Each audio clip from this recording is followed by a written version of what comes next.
we've had like a decade plus of mobile games now, so we know a good user experience is. We know what a user experience needs to be to reach millions of people. So that's our North Star, right? And that's like a lot of like what we spend our time on is like, okay, how do we reduce the friction, make the onboarding easier, make it so that you can't even tell you're playing a blockchain game. I think a lot of people, they start off being like, oh, like, you know what? Let's put the crypto right in front of you. We have a completely opposite approach, which is let's hide all of that, right? Players don't care. They shouldn't have to know. They should only care when like the benefits are starting to be realized, right?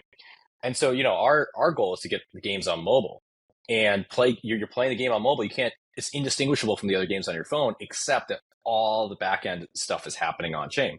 So there's a bunch of things we did to make that possible. This is the 100X podcast, another episode of 100X Gaming. We are joined by the legendary Pirate Nation. You guys are doing something that I have not really seen anyone do, and that is fully on-chain gaming. Totally unique, really fascinating concept. I know when I first heard of Web3 gaming and crypto gaming and blockchain gaming, I assumed that it was going to be what you guys are doing. And then it wasn't it felt like years. And then you guys stepped into this space. And so I'm really excited to just talk about like how this whole world works. So thank you for joining us, Amit. If you want to introduce Pirate Nation, what you guys are building, and Proof of Play, just who you guys are, what you're building, what it is that you have brought to Web3. Before we dig into everything this episode has to offer, we want to highlight the awesome partners who sponsor this podcast and make it possible for us to work full-time on 100X. They're legends, and we appreciate them for supporting us. Your data is one of the most important things about you, yet you don't control it. Giant corporations do, but you can change that with Storage Chain. Imagine Dropbox, iCloud, or whatever else you use, but it's completely decentralized, encrypted, and built on chain. That means you own everything, and it's not stored on some giant server prone to hacks. Safer, cheaper, better. Even cooler, anyone can contribute storage to the network and earn passive income through their blockchain. As tech advances, the cloud too must evolve. Be a pioneer in the new era of decentralized storage. Visit storagechain.io and receive 150 gigs of free storage to start participating in the Web3 revolution today. Imagine if Xbox existed without Xbox Live. No way for gamers to play games, no path for developers to find players. That is Web3 gaming right now. Disjointed, messy, fragmented. Shrapnel has the solution. Built on an AVAX subnet by Mark McCurry, head of blockchain and senior vice president at Consensus, with more than 20 years at Microsoft. This infrastructure, codenamed Bridge, is an all-in-one, modular, multi-chain solution to make Web3 accessible for Web2 devs. What the heck does that mean? It means real games can actually exist in Web3. No more dreaming. Real blockchain gaming is possible because of Shrapnel's codename Bridge. Find out more about Shrapnel and Bridge in the description below.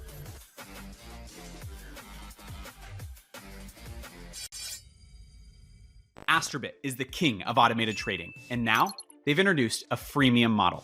Put those trading fees to use. How does it work? Sign up to an exchange with one of Astrobit's affiliate links and receive at least 30 free credits as a loyalty bonus. Then earn credits on your trading fees. The more you trade, the more credits you can generate. Use those credits towards trading bots and strategies. In other words, you can create a passive income stream at no cost. Find more deets in the description below. Sure, yeah. So my name is Amit Mahajan. I'm the CEO of ProofOfPlay. Quick background on me. I've been in games and doing crypto adjacent things for a while now. Got my start at Epic Games, working on the Unreal Engine, Gears of War, AAA gaming there, before leaving, starting my first company, which is a social gaming company.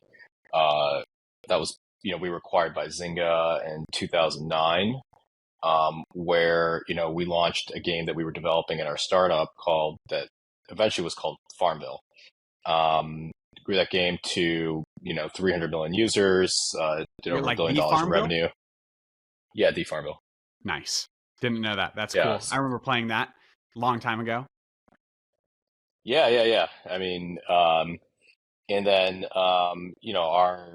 the tech stack I worked on there was then the basis of a bunch of other Zynga games, Cityville, Frontierville, basically all the vills on Facebook, right? Yes. I left, started a couple other companies. One was a crowdfunding company called Fig, um, which was essentially being used by game developers to fund their games. Um, and then around 2017, I started to build stuff on top of Ethereum, and CryptoKitties came out, saw what NFTs were. And at the time, that was kind of the genesis of this company. I was like, oh, cool. Like you can build these like games using smart contracts. That's like something interesting. We should do that. And then started digging into it a bit more, and I was like, I don't think it's possible to build real games yet. Using these things. But this NFT thing is really cool. So started an NFT marketplace called Rarebits, which launched around the same time as OpenSea, and then ran that for a couple of years. Tried a bunch of different things out in NFTs before shutting that shop there, and then right before kind of everything started to work with NFTs, we were doing all sorts of crazy things. And then took a little bit of time off, and then 2021 started this company. And so Proof of Play, a bunch of things changed between when I first saw CryptoKitties back in 2017 and 2021 when we started this company. One is there was a bunch of really new Ethereum technology that came out that made it possible to actually build real products. The tooling got better. People were now more familiar with decentralized applications and NFTs and like how these things work. At the time, we were educating people, and it was weird because the term NFT wasn't even like standard yet. It was like crypto asset, or like it was these like weird terms. We were trying to figure out like what's gonna be the moniker that describes these like things, right? So in 2021, we started Proof of Play, and Pirate Nation was kind of our first game. And the idea was like, let's go build like one of the earlier Zynga games, this game called Mafia Wars, and let's try to build it like on chain.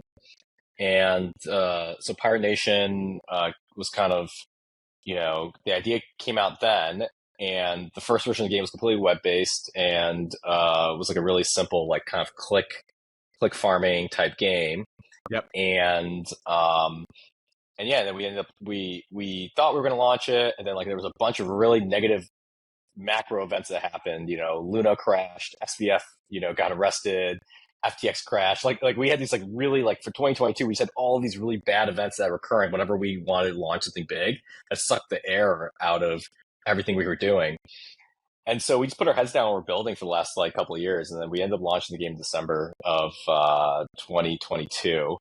And we just celebrated about a month ago the 1 year anniversary of the game. There was a whole bunch of updates and so on, but we can get into it. But yeah, the gist of it is that Pirate Nation is a fully on-chain game that is, are the first game at Proof of Play. Fantastic. I dig that, man. So you were, before you came over, I mean, your background to Pirate Nation, and obviously like the gameplay loop, that style you referenced, Mafia Wars, goes back to the games that you were building in the past. Was that like, did you guys build, what was it, Ninja Dojo or something? Was that one of yours as well? It was the same world as Mafia Wars. Dude, I remember playing Mafia Wars. Like, how long ago was that? Yeah, I didn't work on Mafia Wars specifically. One of my co-founders, Mark Skaggs, was actually part of that project and worked on that. Small world. Yeah, and Mark's got a crazy background too. He's he's an advisor to us now. And he was, like he worked on like Command and Conquer, and Proof of Play is interesting. Grew up playing Command and Conquer. Classic. Yeah. Yeah, he worked on Red Alert 2 and Generals, which was actually one of my favorite games growing up. So It was really cool. So we collaborated previously as well on Farmville. So that's how I got to know Mark. That's sick. Dude, that's crazy. Yeah, I grew up playing that game with my brother and my dad. That was like our go-to computers around the living room game. That's sweet. I really like what you guys are. We just talked with someone recently about this idea that we saw this iteration of gaming in Web3 where it was a lot of people, and this is not to shade anyone that launched back then. Some of the games are still around and good. But it was a lot of people that were just like hopefuls. We've never built a game. We're going to sell you an idea with an NFT attached to it, and hopefully we'll successfully make a game. And I think it gave us a really bad view of what crypto gaming could be and should be. And it also pushed away a lot of like regular gamers because they just thought NFTs are scammy and crypto gaming is scammy and there's nothing here. And now we're at a phase where it feels like people like you guys and some of these other studios we're talking to that have a legitimate experience and like, hey, we've done this. Like we've built the games, we've made the mistakes before we got to crypto. We get it. Now let's build something awesome here. And to me, that is like, this is the moment where I'm excited to be in crypto gaming, just because we're actually seeing real stuff come out and be produced. I'm curious as we get into it, what exactly like on-chain gaming itself means. That's the phrase that, did you guys introduce that? Were you the first on-chain game that wasn't just No, like I don't. straight up point and click?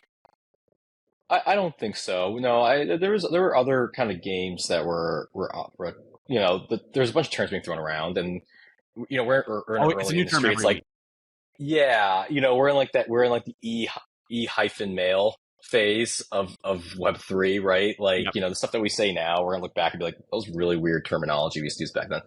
Um, no, so we didn't invent the term, but so an on-chain game, so in a traditional game, like in a traditional online game, there's a client and there's a server, right? Like you play your game in your app, and it's like talking to some server that's being hosted by the company that made the game, that's like storing all of your game actions and your progress and your loot. And if you're playing with other players, it's like connecting you all together and allowing you to like know what each other player is doing and so on. And so the way that traditionally works is that this company operates the server, right? And they have a database of all the players and so on. But in on-chain games, that server doesn't exist. Instead, all of the like, game state and the actions of all the progress of all the players is being managed by smart contracts, which are running essentially on a blockchain.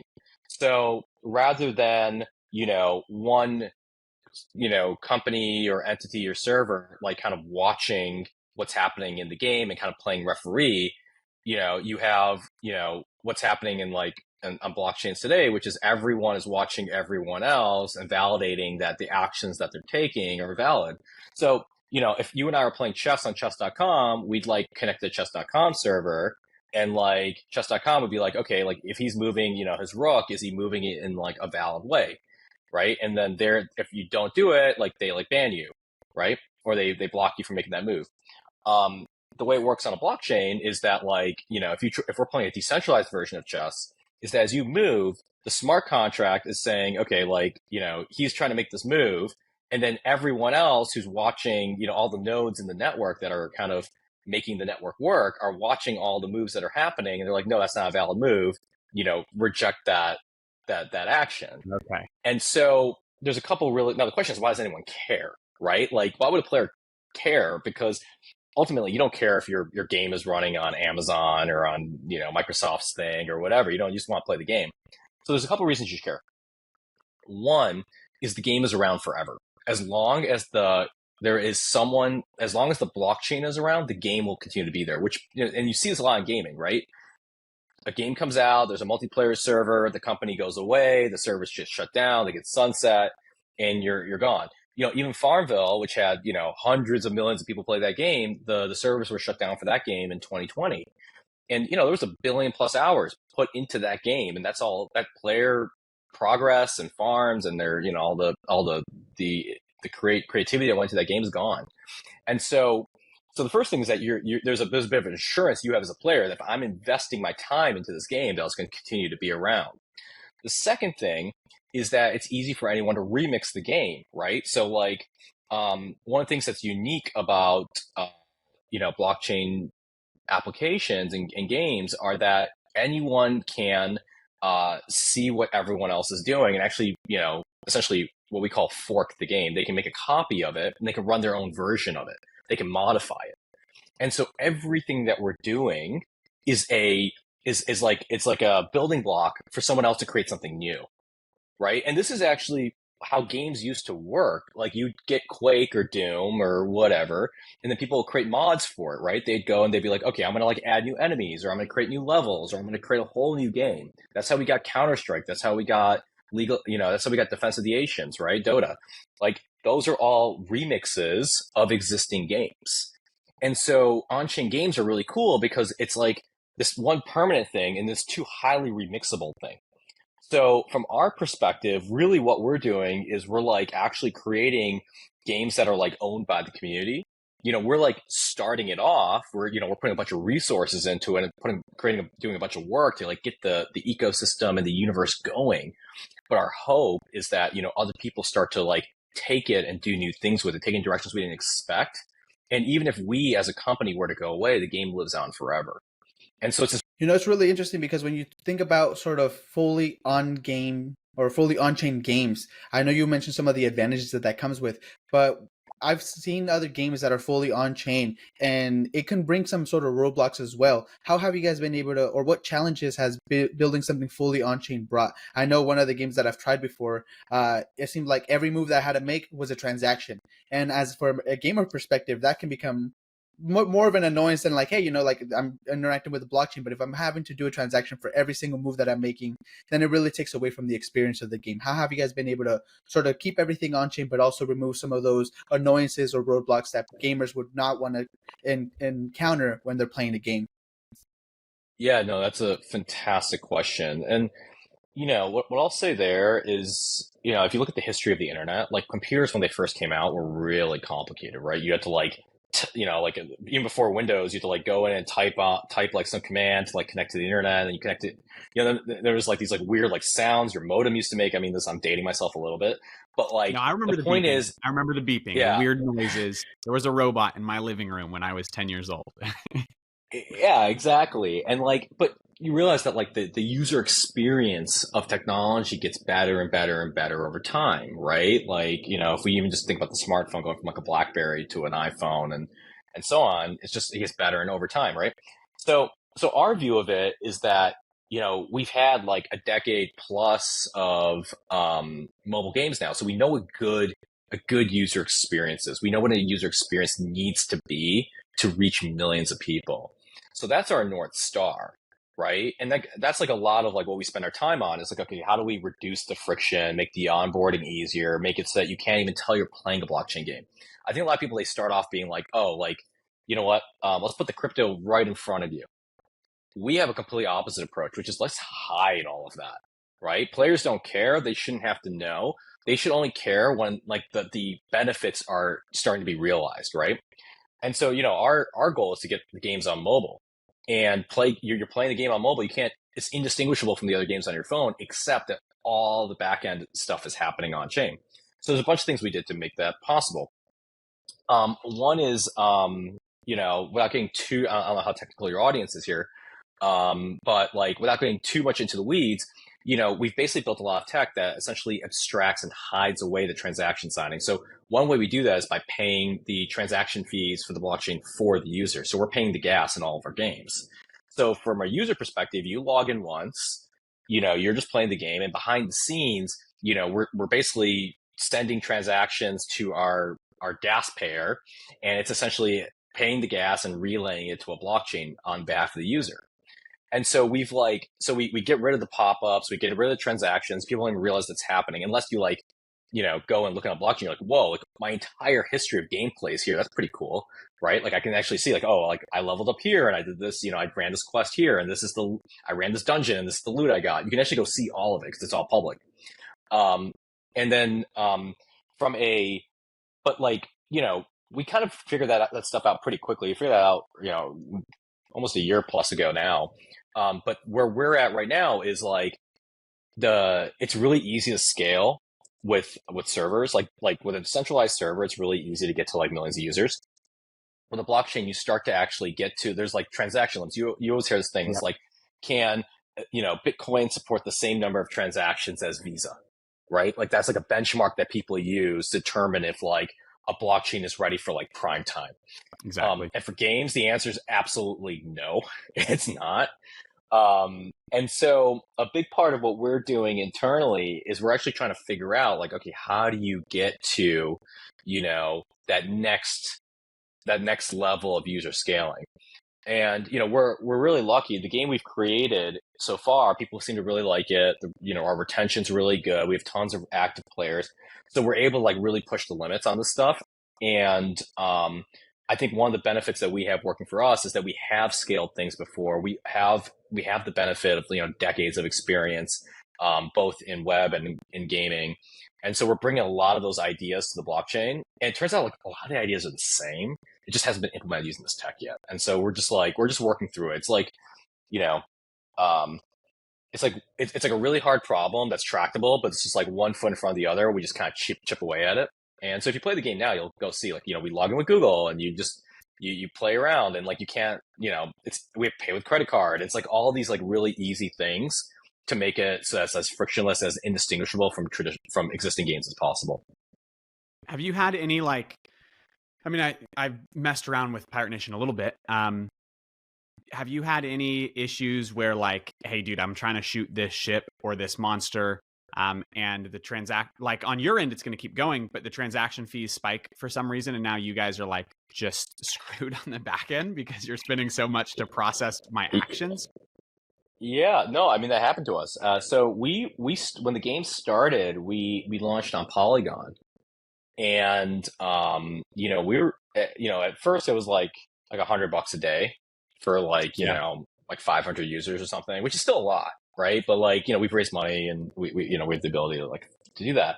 And then like another app launched on Polygon, and like our gas fees like went from like $100 a day to like $3,000 a day. And so we're like, oh, this is bad, Yeah, I mean, and there's so just no profitability at that point.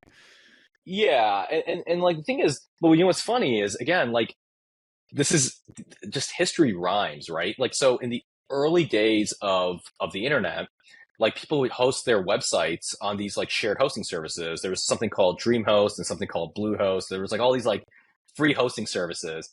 And then like, your website would be like running on the same server as like 90 other people's website. And then like one of those people, like their website blows up, and then all of a sudden your site goes down, right? And so the answer to that is dedicated hosting, where you start to like look at like, okay, how do we get our own, get our own space, ensure that, we're it's going from like a multi-tenant model, we're going to a single tenant model. And so like that's like kind of the future of this stuff. And yeah, is that where like we'll get there. You guys moved so option A is we exist on a chain with a bunch of other people. Something spikes, we spike. Doesn't really work with on-chain gaming. I think that's like, if I'm wrapping my head around it right, I think that's like what AVAX Gaming is trying to do with their subnets. But at the same time, you guys went to Arbitrum. What was the move there? Like, the reason for that versus immutable, or you left Polygon versus immutable, or subnets, or like why the move? Okay, that's a good question. Not the move from Polygon, but the move to where you decided. Yeah, of course. And so there's a bunch of reasons. One is that, we are, I personally, I'm just like, when I think about like the future of chain, right, and permanence, like I think Ethereum, like, because Ethereum, one is just, from from every developer metric, you just like kind of look at it, you're like, oh, this is like the thing where like the majority of, energy is going. I also view it from like like what network do you want to be connected to? Like, do I want to be on my own LAN, or do I want to be part of the internet? Right. Yeah. And right now, like Ethereum, I don't know if it's going to be that way in the future, but from like today's heuristics, like Ethereum is the closest thing we have to like the backbone of Web3, right? Like, even if you're not on Ethereum, being Ethereum adjacent, like via a roll up or something else, is really, really important. That's one. Two is we weren't going to move to anything that wasn't like a Ethereum virtual machine based chain, because we wrote everything in Solidity and like it's just too much rewrite. So we weren't going to like go to anything that wasn't Solidity based. Three is you look at something like, so then the question is, okay, like, do you want to go to like one chain or another? Like why not go build on top of, some other EVM? So we looked at Arbitrum 1, and we looked at Nova. And so we're on Arbitrum Nova, and Nova's interesting because it has a bunch of different properties than Arbitrum 1.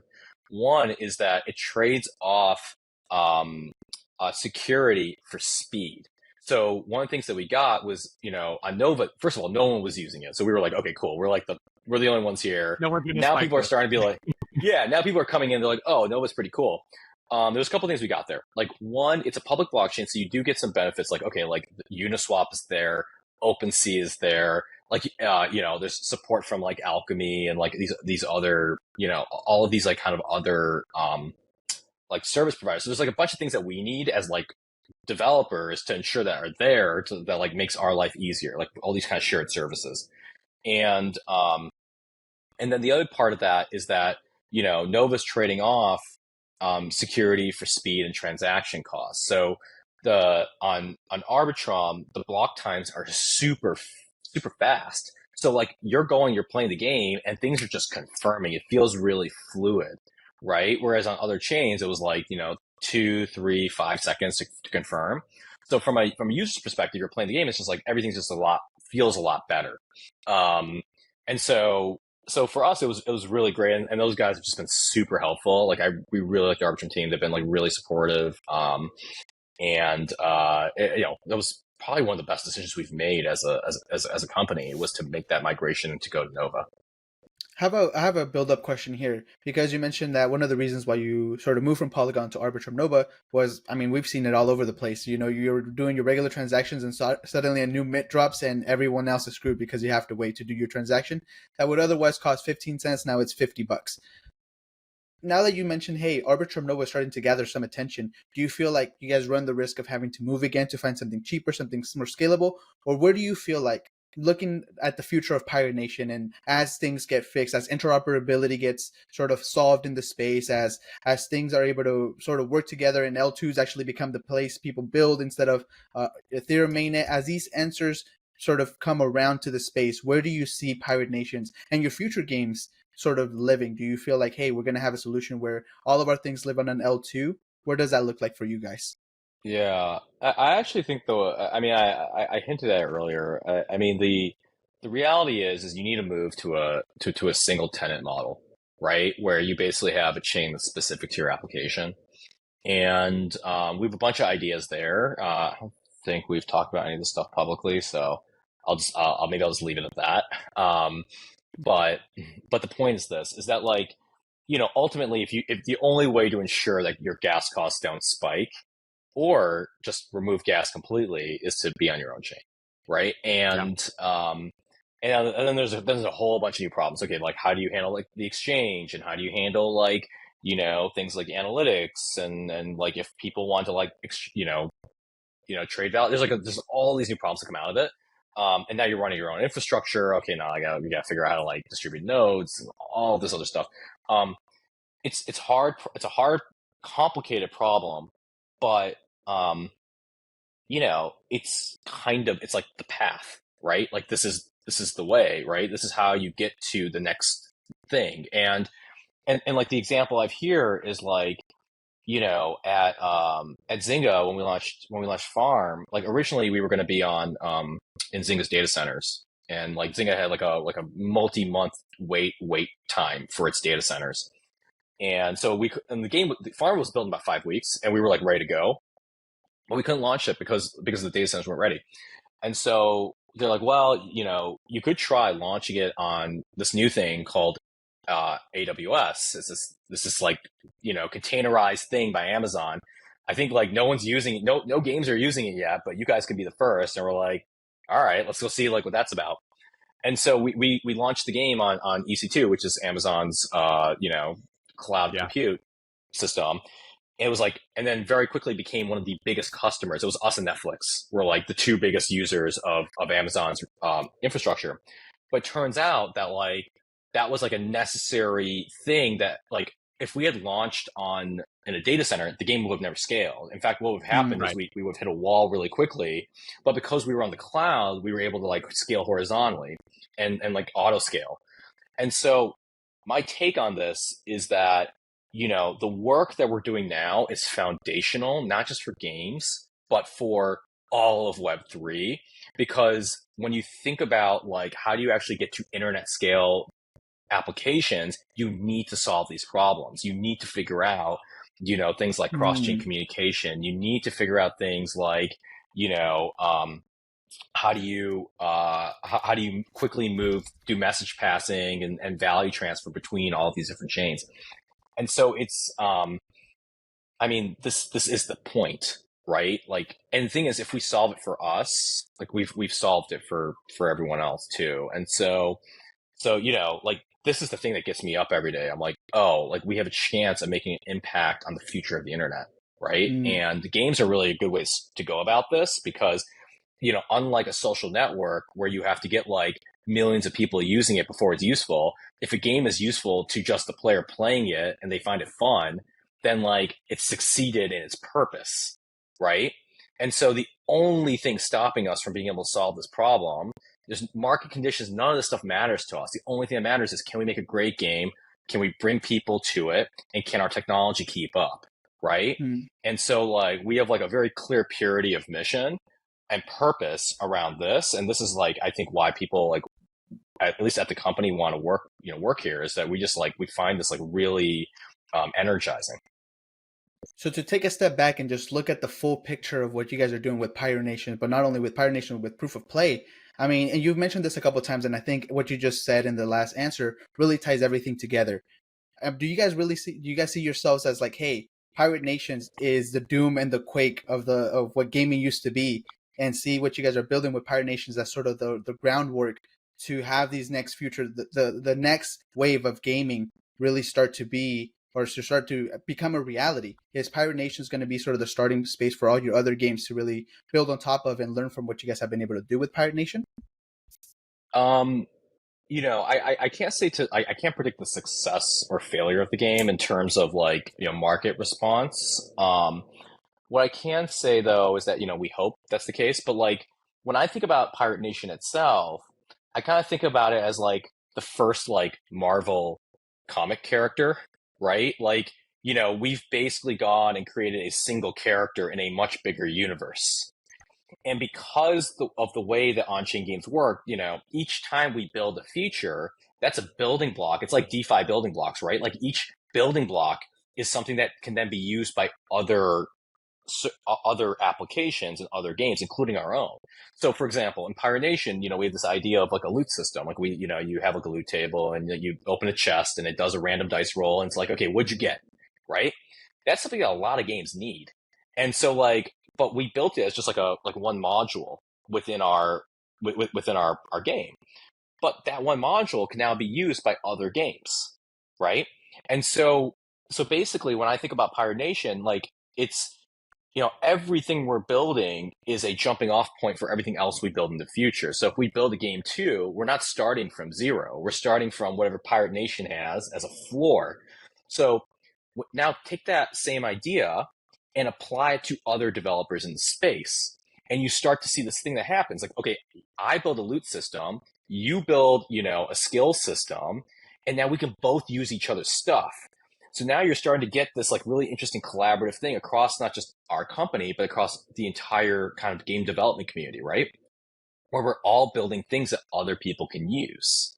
And so the answer is, yes, Pirate Nation, we hope, ends up becoming, a success from like a content and like just a gameplay perspective.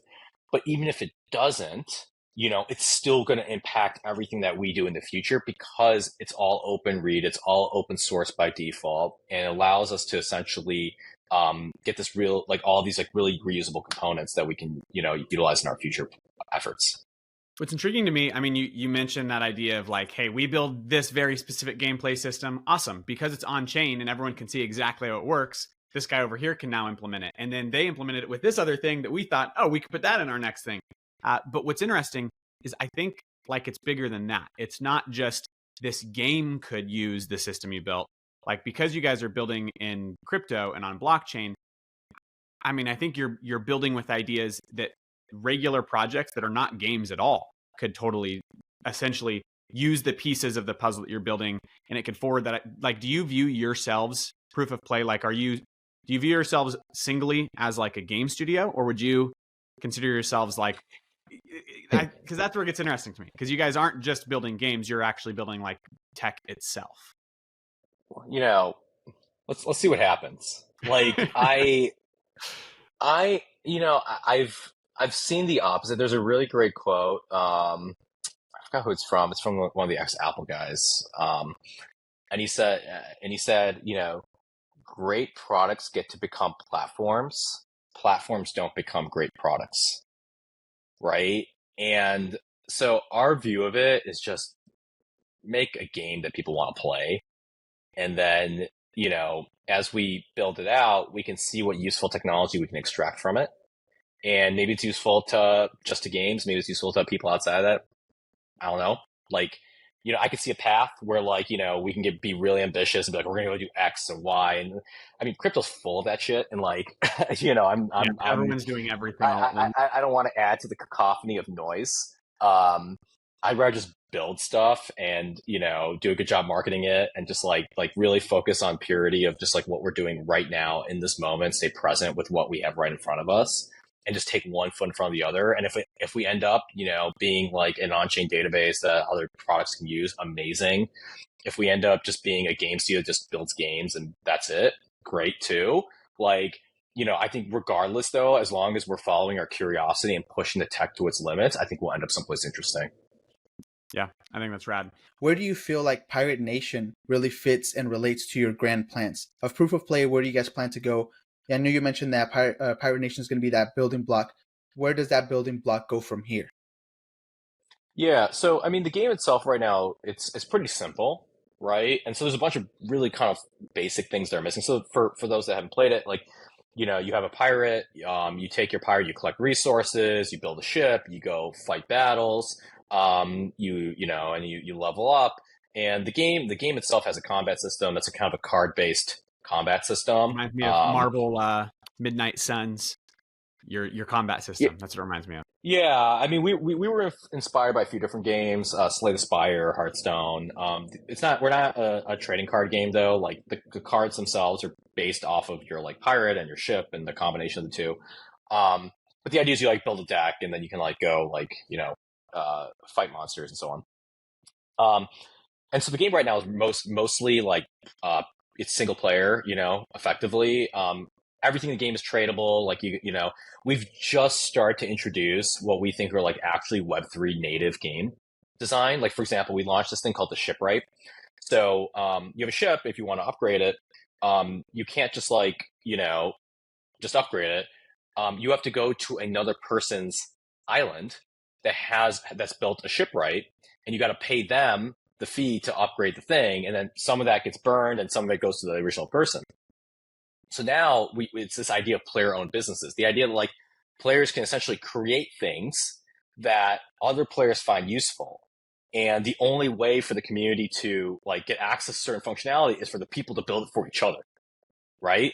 And so you start to get these really interesting kind of dynamics. Like, okay, like if someone can set their fee really high, then like, they'll make more money, they'll make more gold in the game, but like, maybe they'll get less usage because someone else has it and they set their fee really low. And so now like there's this idea, there's the game itself that's like the game you're playing, but there's like a meta game that's happening like within Discord, within the community, on OpenSea, on socials, all of this stuff. And it gets really interesting. So to me, like really where I want to go is to really push the, from a completely ignoring all the technology stuff, just pushing the art of game design forward, right? Like, what does it mean for players to, and you've seen this. We've seen this in EVE Online, right? A bit before. EVE has like decades of this sort of thing, this like emergent gameplay that comes from players like, so there's a bunch of things we're doing. We're going to do PvP. We'll eventually do guilds. We're going to do more like social collaboration, social competitions type stuff. One of the earliest things we did was this thing called the World Boss, where players like got together to like raid a boss. We're going to like introduce a new version of that. And so we have a bunch of things that we're rolling out over time. I believe next on the docket is PvP. We've been running playtests of that internally, so I think that'll start to introduce new player dynamics. But ultimately, like my view of it is that Web3 games, like the question, like other than like the permanence and all this other stuff, like the reason for a player to get excited about it is the game itself is just a starting point to build community, right? Yeah. So like the game, the game is like a reason for us to get together, but then the community and the dynamics between the community end up becoming the real game. But we're still in the early stages of that. But we're starting to see it play out. We have a few examples of it already, even within the last year. Dude, I really dig that. Did you ever? Your answer's probably no. I've asked every single game I feel like that comes on the show. Did you ever play back in the day Travian? Yeah. Yes, you knew Travian. That's the first person. Probably 30 people I've asked that. You knew what Travian was.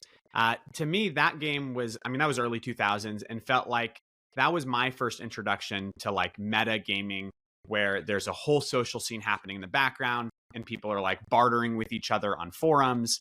And you've got this whole like, that was like pre Clash of Clans. And I remember that was actually my introduction to crypto.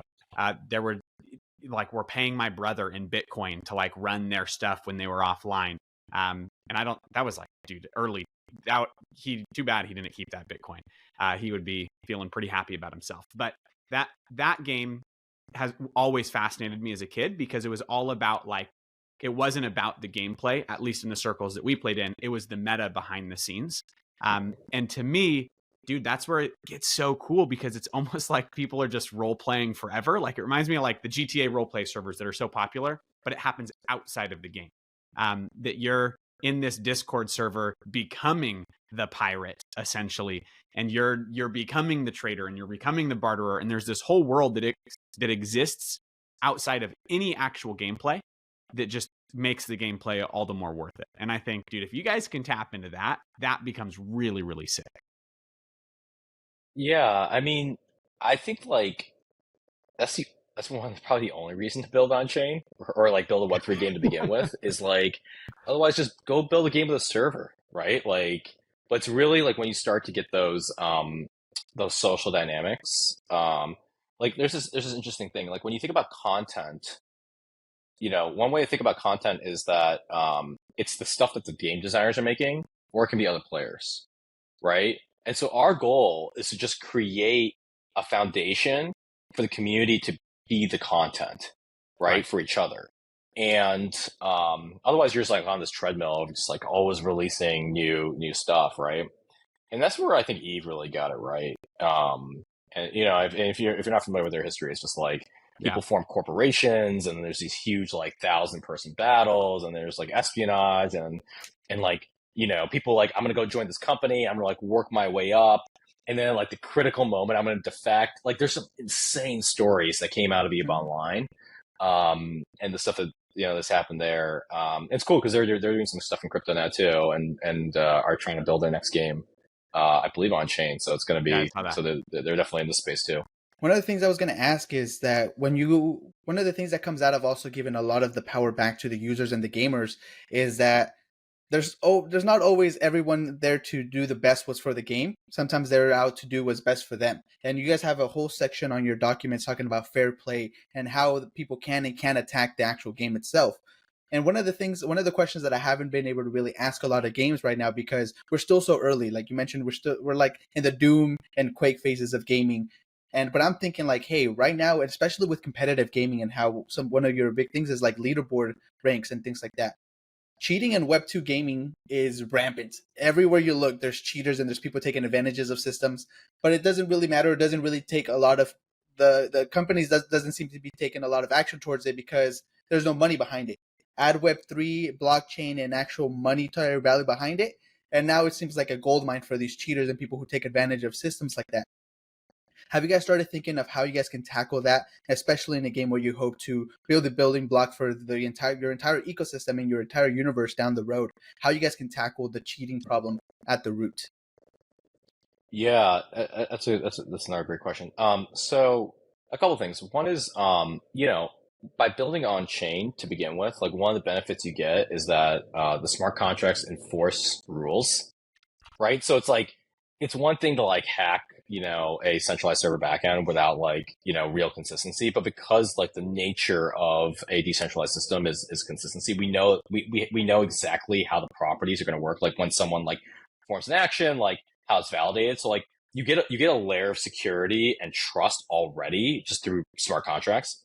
That's really great for anything that's on chain. So for example, if someone's like, you're biased in your loot tables. I'm like, no, we're not. Here are the receipts. You can go look at, exactly what's happening, exactly how the dice roll came through, and it's like, oh, I didn't get this thing. Well, okay, but this action was never recorded on chain. So like you didn't perform the action. So a lot of times you hear this in games. People's like, oh, I did this and I didn't get my reward. And it's like, well, maybe you actually didn't do the thing, but with anything on chain, we have all the receipts. So we know exactly, what's what. Now, where things get kind of crazy is with botting. So now the thing that what's really interesting for us is that we have to like start we have to start like thinking about the idea of how do you know if someone's a real player or not? Right. So in our game, you play the game and you like earn resources and you earn stuff that's then like transferable. You can take that and like go send it to someone else. There's a bunch of things we did to like just like taper that off a bit. Like one, like right now you can't, there's no free sign up. You need an invite code to join the game. Two is we have this idea of a trade license. Nothing can be exported from your account until, you've essentially reached a certain level of the game, and you get to that level by like playing the game every day and like working through like, like the daily dungeon, called the Gauntlet. And so like we've like done stuff like that, but the reality is that like all those things are kind of like just stopgaps. Our view is that bots and agents are going to be like an inevitable part of Web3 games. It's like impossible unless like you go and you like essentially like ID everyone. Every time you sign up for a game, now you have to like upload your passport. Like, I guess that's really bad. That's the death knell. If the Web3 game's done, it's going to die before it ever. Yeah, right. And so then like, it turns into a game design challenge. Okay, like can we create incentive models and all these other things that essentially ensure that even if someone's being super extractive to the system, that means they're just logging in every day, they're collecting gold, and they're just like selling it, that like, it doesn't like destroy the ecosystem, or we strongly discourage it in some way. So we have a bunch of ideas on how to do that. Some of which I'm just straight not going to talk about because it just gives people an advantage. But basically, like, I think that this entire set of problems is bot problems, some are human or not, is like it's known as like a Sybil problem.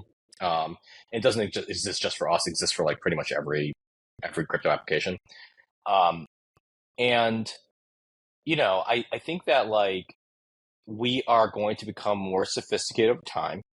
I think you have to solve it in a bunch of different ways. I think you solve it through game design. I think you solve it through incentives. I think you solve it through technology. But there's not going to really be one answer for it. And also, like, how you solve it. So, for example, if you and I are playing a match off-chain that's then later recorded on-chain, how do we ensure that, that match was valid? You weren't cheating in that match. And so, like, I do think there's a future, and especially when, we go truly decentralized, where, if you and I are playing a match, and you say something happened and I said something happened, like, what would we do? If say we're playing tennis against each other and you were arguing the result, we'd go get a referee. We'd say, okay, watch us play. And, if someone does something illegal, call it out.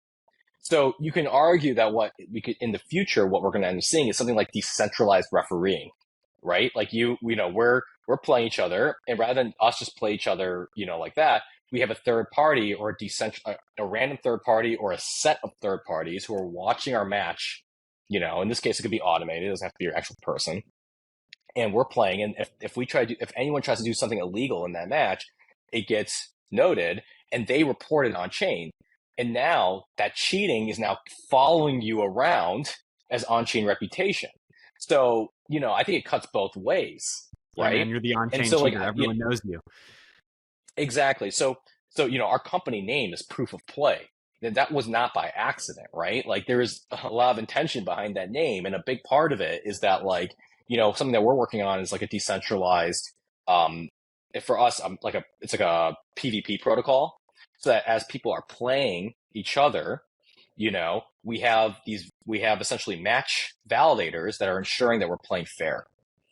And so there's some really interesting technology there that we can build. And I think that the answer to this is going to be something like a combination of that, a combination of ensuring that like cheaters can't like, break the system in a big way and so on. So that's not like a clean answer, but it's truth of where I think things are. Well, I was going to say, what I like on that is that that goes back to the meta conversation we were having, right? That I would say 9 out of 10 conversations I have about blockchain gaming, Web3 gaming, crypto gaming, I don't even know what we call it at this point, is mostly, we saw a cool way that people could own their assets, or we wanted to inject a token and change the economy.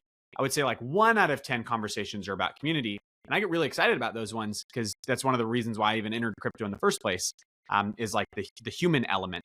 And I think this idea of making gaming go more meta behind the scenes, in the grand scheme of things, actually taps right into what you guys are doing with Proof of Play and with this idea of cheating, because then you have like a social reputation that follows you, and you can you can see, dude, if I try to play the meta game with anyone and they know that I've cheated in the past, that alters the way that I'm ever going to be perceived in these meta conversations, in these strategies behind the scenes, in the greater economies. But at the same time, like if I can build up a positive social reputation, dude, you could become like a legend in Web3 gaming, because people are going to see all of your stuff on chain and be like, dude, this guy, like, we know he's clean. We know he's not cheating. Look at the way he's dominating all of these different games.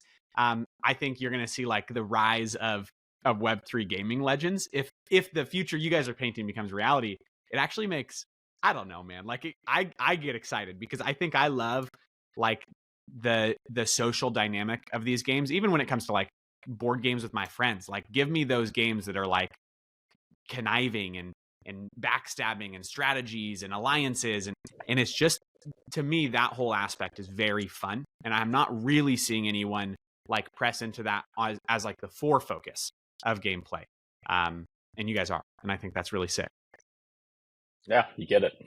That's And the reason we're doing this. one of the things that incites me about sort of the cheating problem is that I recently stopped playing Apex, and I was recently stopped playing Warzone, and a lot of these sort of battle royale games, because with the people that I play with, it seemed like every time we went against someone good, the automatic response is like, "Oh, that guy's cheating. Oh, I'm being cheated. This guy must be using aimbot." And like, it would be so nice to be able to actually enjoy a game I just and know that I can see the on-chain. yeah, that I actually just suck, that I'm not being cheated, that the person's actually better than me, and I can actually prove that. And, everyone could be agree, like, okay, yeah, that person was actually cheating, or no, they weren't actually cheating, and it's actually all being able to be proved on chain. I feel like that's where gaming needs to go, because sometimes it's just not fun anymore. Yeah, it's unfortunately with AI, it's just going to get worse. So before it gets better, So, and we'll see. And a bunch of the on-chain like cheating solution type things, like runs like really kind of like CPU heavy stuff. Like like these guys use these like anti-cheat things, and they just like they don't like play well with all drivers, and then they crash the computer, and like it's the state of anti-cheat's not in a good spot for traditional like kind of PC games. So. No, it's and terrible. To build on top of that, I did have a question, because like I mentioned before, one of the things that you guys are really honing in on is like really rewarding people that do really well in the games, the leaderboard sort of reward system. Now that you guys have been around for over a year, I think you guys can really take a look at this question a little bit different than someone that maybe hasn't launched your game yet. How have you guys been able to maintain those leaderboards healthy? Because one of the things that I know that when entering a new game or trying out something that's been around for a while is like, can I actually be competitive? Can I actually join the game, learn, and become someone that can actually compete for one of those spots in the leaderboards? And sometimes you see games that have very heavy metas that is like the same 10 people are on the leaderboards every single round, and it sort of discourages new players from trying the game. It's a good question. I mean, so there's a bunch of ways, and luckily this is the benefit of having like a really experienced team. So like our head studio like worked at Scalability and did a bunch of events there. So, and so we have folks who kind of work across the board on a bunch of different games and have done these sort of things. So there's two ways you go about it. One is you have the idea of like leaderboard resets. So like it's like a leaderboard runs for like 2 weeks and then it resets and then everyone's at zero again. The second is you change the leaderboard meta. So the one way of doing this, and where we're going to go with this, is that like rather than have a leaderboard be based off a single metric, it's based off this idea of like stars or trophies or something else. And the way you get stars or trophies changes with every kind of leaderboard session. So one session it may be like how much gold did you mint. The second one may be how many battles did you win. The third one may be like how much like how many times did you run this one specific quest. Like it basically changes. And so the idea is that you can essentially, the game designers can like choose which leaderboard competition to run, and that favors different builds, right? Because the problem is that like what we don't want is the game ever to be pay to win, right? And so it's a little tricky, because you have to like on one hand there needs to be like a benefit to like having a bigger crew and doing all this other stuff, but not like more a cosmetic benefit, but not like really like a a really big gameplay, especially competition benefit. In fact, there should be zero competition, but everyone entering a competition should be at the same kind of like, should have the same opportunity to win that competition. And so like, we're constantly looking for ways to like rebalance that and ensure that we're providing a fun and fair experience for everyone. But that a lot of it just comes from like experience of building games and iteration. And we're not going to always get it right, but we can adjust quickly and be good about it. I mean, the one thing that I should mention is, Pirate Nation came out in December 2022. We did about 50 plus releases of the game last year. So almost every week we launched a new update to the game, and the game looks completely different from when it launched. And so, all this is to say is that, we have a lot of confidence that like, one of the things that we are confident in is our ability to ship updates really fast and produce and kind of generally make like good calls on average, so that we're always kind of moving this up and right direction in terms of the game, in terms of fun and fairness and complexity and all the other stuff. I dig that. I think I'm curious, just like as a wrapping question, you guys are building, from my perspective, one of the most interesting brands, projects, games in the entire gaming space. You found something wholly unique. I love getting into these like game theory conversations of the way that you can like actually define not just your game, but like an entire industry. And this idea, we literally had a conversation earlier today with another game studio that has a similar background, that like, hey, we built games, real games, for a long time before we came into crypto.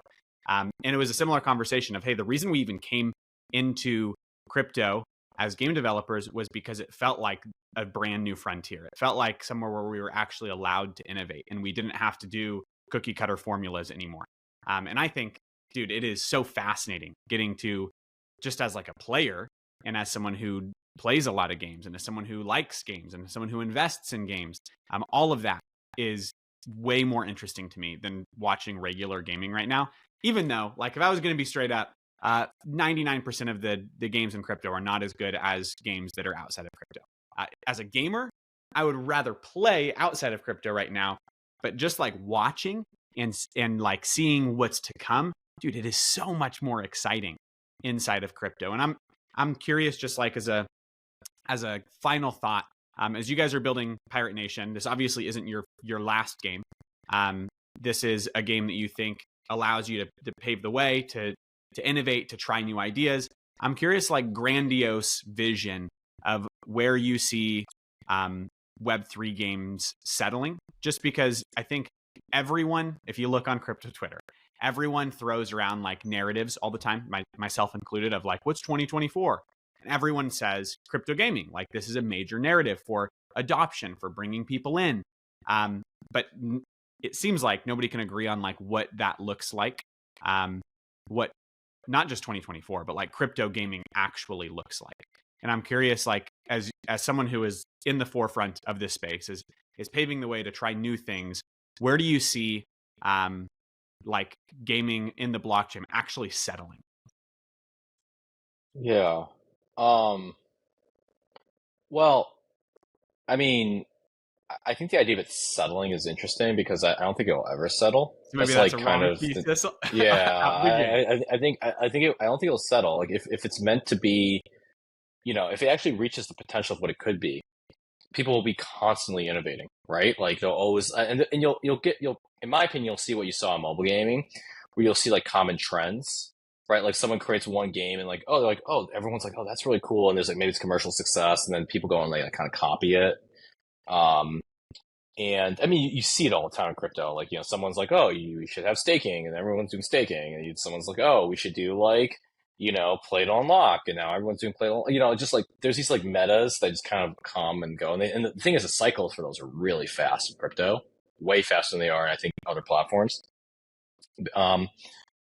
But my prediction is that you'll start to see games launch on mobile, because ultimately, I think with anything, you need distribution. So it doesn't like, we could go and build websites all day, but like if you really want to get to real scale, you need a way to get to reach players, and that's an app store, right? That's Epic, that's Steam, that's iOS, that's Android. Like it's the app stores. That's how you get to players. So I think you'll start to see more games on mobile. I think you will start to see games that are indistinguishable from the other games on the platform, whether or not they're on chain or not. Yeah. Right. Like, let me just give you context here. So a game like Big Time, I actually worked with a lot of those guys at Epic. Cool. Their lead developer is a former Epic Games developer. He's very, very good. Right. I used to share an office with another one of their developers at Epic Games, and we worked on Gears of War together.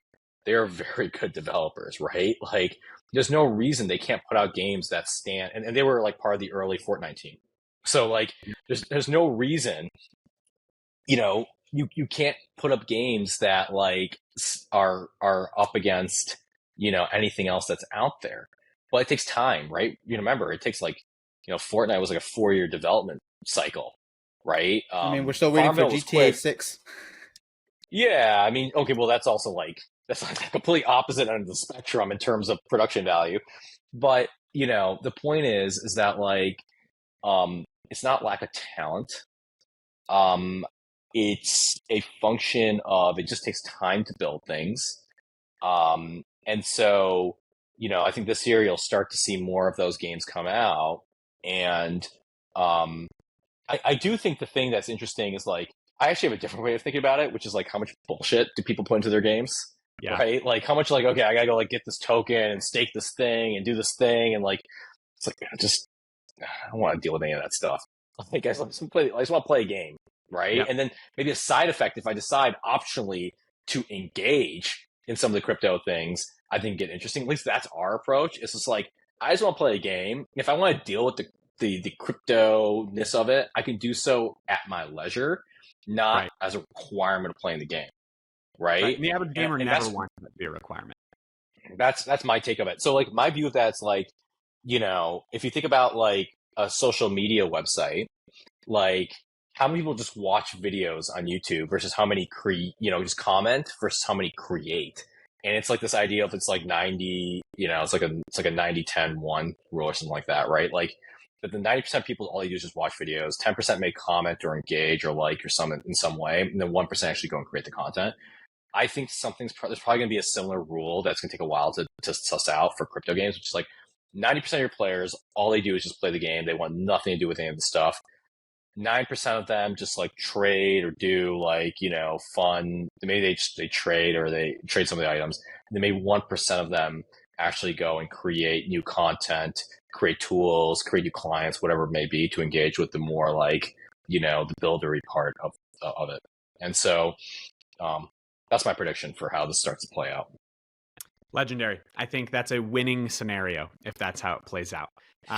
Awesome, man. Thank you for sitting down with us. This has been a genuine pleasure. I love what you guys are doing at Pirate Nation and Proof of Play. I think that you are tapping into what actually makes the space interesting. And I hope that more studios follow that same direction. If anyone wants to play Pirate Nation or connect with you guys, what's the singular best way? Should they join your Discord? Should they just go straight to the game? Where should they engage with you? Yeah, I mean, you can follow us on Twitter at Pirate Nation or at Proof of Play. The game is at piratenation.game. We also have a Discord, but all the links are off our Twitter or off our game page, piratenation.game. Sick. Beautiful. Thank you so much. If you're listening, find them all right there. We'll see you next time.